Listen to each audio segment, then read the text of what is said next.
What's up, YouTube? Capital G here. We are taking a look at Nino Zimmermann's Mecha Phantom Beast deck that he took all the way to top 32 at YCS Bochum, Germany. And let me just say, I'm like at least 92% sure that this event was held in Germany. I know that when I said that Prague was in Germany, man, all the European viewers came out the woodwork and they were like, shut up, ya noob.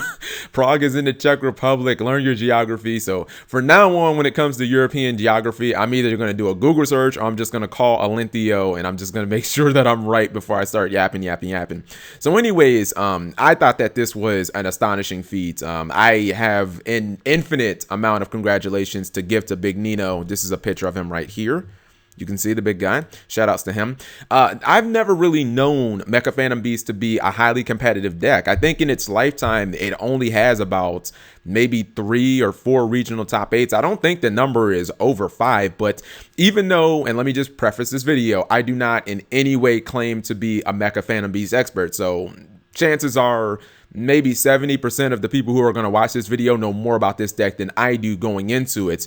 I do know some of the general concepts of the deck. I kind of looked at Draco Sack as like a rule of thumb. Like I know that the deck kind of revolves around tokens and the monsters not only giving you tokens, but the monsters kind of being enhanced by the tokens, them kind of working together in unison.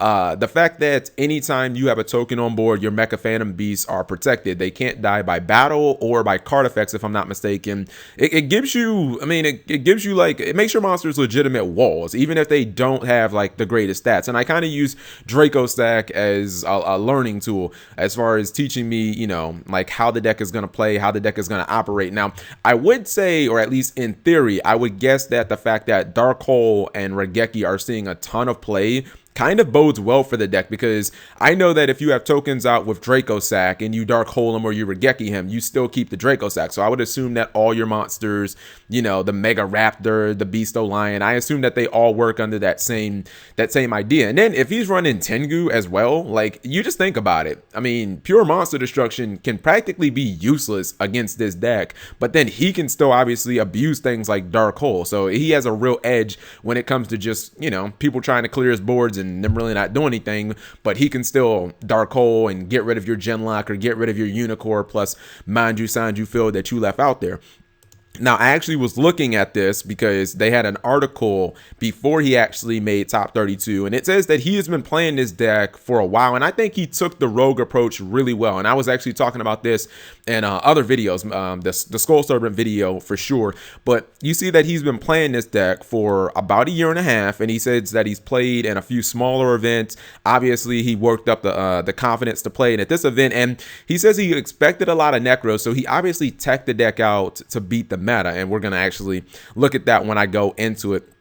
Now, actually, one quick thing here is, and we have to correct him. He says, I'm proud of my ideas and my innovation. So actually, according to Design Enigma, if you play an art type based deck, it cannot be innovation. So he actually needs to correct that. Isn't that right, Drew? So for Drew and all of his trolls, we all know that this deck was not innovation, because innovation cannot be played in a specific art type. Now, anyways, let's go back to the deck. So I liked his ideas of pretty much going head on after Necros. Now, this event was damn near 1,200 people. So to put that into context, it was basically double the size of an average ARG event. And for this guy to have gone, you know, like 8-2 or 9-1 making day 2, that's pretty damn impressive. I mean, you're not going to tell me he didn't run into any meta. He actually played against 6 Necros in Swiss, which, I mean, that's that's like over half of the Swiss rounds. Now, clearly he went after Necros and Sertaler Knights hard, man. He was determined that he was not going to lose to those 2 decks specifically. And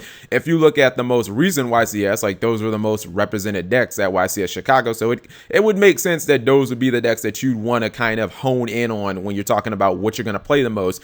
You see he has the triple mistake here. I mean, just auto win against Necros, shut down Sertaler Knights, stop the Deneb, stop the Rotoplays, stop Necros' entire deck, and then he has double Chaos Trap Hole in the main deck. I almost cried when I saw this because I was like, this is so beautiful. I feel like on my DN Duel commentaries, I talk about Chaos Trap Hole more than any card in Yu-Gi-Oh! Because I love this card so much, and I really do think if you're playing a significant trap lineup, and this dude has 19 cards. He's on that teller night that Yo send you tip. You can run Chaos Trap Hole in the main deck. It's time. I know that there might be a chance you run into Spirit Beast or Cleafort, but against every other deck in the meta, man, it's so good. Even though Necros is an all-water deck, they're gonna summon that Denko. They're gonna summon the Manju Sanju. Like 90% of their summons, the normal summons, are those cards. You know, it's very rare that your opponent is just gonna be like, first turn, summon Dance Princess. Like, they don't do that. You know what I mean? So by turn 1, turn 2 guaranteed, they're gonna give you a way to use this card, and nobody wants to lose to Denko. And if you get rid of the Manju Sanju, you generally will shut their play down. So let's look at the deck right quick. He has 3 Beasto Lion. He has 3 Mega Raptor. He has 3 Tether Wolf, the helicopter. And then he has the Black Falcon. I love that from Call of Duty. He has 3 Reborn Tengu. Again, making sure like if you ever Regeki him, you Dark Hole him, you just don't get anything. A Math Man, probably to send the Beasto Lion to the graveyard. And a Thunder King Ryo just because is like good against everything. Double Scapegoat to make sure that all 10 of his Mecha Phantom Beast guys get their effects and get powered up. Book of Moon, pretty much staple at this point. Foolish Burial, probably the same reason as the Mathematician. Dark Hole and Regeki, just field clearing, you know, outs to the Genlock and whatnot. Triple Mistake, shutting down Serteller Knight, shutting down Necros. 3 Fiendish Chain, like one of the, probably a top 5 trap in the game. Chaos Trap Hole, we've already talked about this. This was one where I was just like, dude, this is awesome. Compulsory escape device. And basically, when it's activated, both players spin back a monster. The thing is, it doesn't actually target, which is really, really cool. So you can actually, you know, you can actually chain something like Scapegoat to it. Your opponent might think that you're going to have to send back like a Ryo or something. You chain Scapegoats, like nope, and you end up sending a token. I imagine that most of the time he wanted to send back one of his Mecha Phantom Beast tokens or a Scapegoat token so that he could just get rid of one of his opponent's like good monsters. He has 2 aerial recharges. Another card that was really good in here, Spiritual Wind Art. Again, so much of his deck is wind, and then the Scapegoat tokens, like, you know what I mean? Are they Earth or are they wind? Let me just see right quick. Oh, they're Earth, excuse me. All right, so then he's only going to be sending back either one of the Draco Sack, or excuse me, the Mecha Phantom Beast tokens, or one of the Mecha Phantom Beast monsters. But again, so much of his deck is wind. You can send back a Tengu also if you want. Double Mirror Force. Then he has the single 1-ups, Ring of Destruction, Vanity, Emptiness, and Solemn Warning.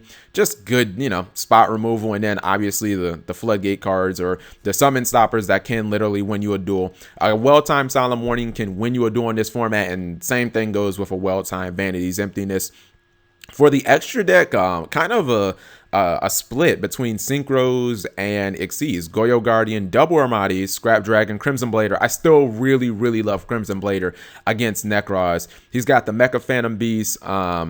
Is it Jettison? I don't even know how to pronounce that. First time seeing that word. I don't think that's Jettison, but I have no idea how to pronounce that. He's got Leo, a Mistworm. Man, when was the last time you seen Mistworm used in like a top deck? I haven't seen Mistworm used in forever. It's maybe like 6 Samurai was the last time I saw Mistworm in a deck.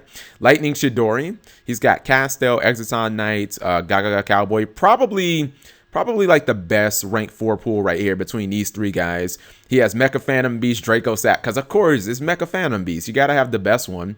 He has Big Eye, and then he has Gustav Max. I'd actually be curious to know how many times he even went into Gustav Max, like if he ever summoned it, but this is definitely an impressive feat. This is a deck coming out of absolutely nowhere, topping at a high level event. And I mean, it would be really awesome if more players took notes from this. It shows you like as long as you prepare specifically for your meta, and as long as you have some cards that have an archetype that has legitimate power plays, and I would still say that Draco Sack is a power play. Like Draco Stack is still nothing to fuck with. I think that a lot of decks can top in this format. So let me know what you guys think. Definitely a hype deck. Thank you guys for watching as always. Subscribing makes life happy.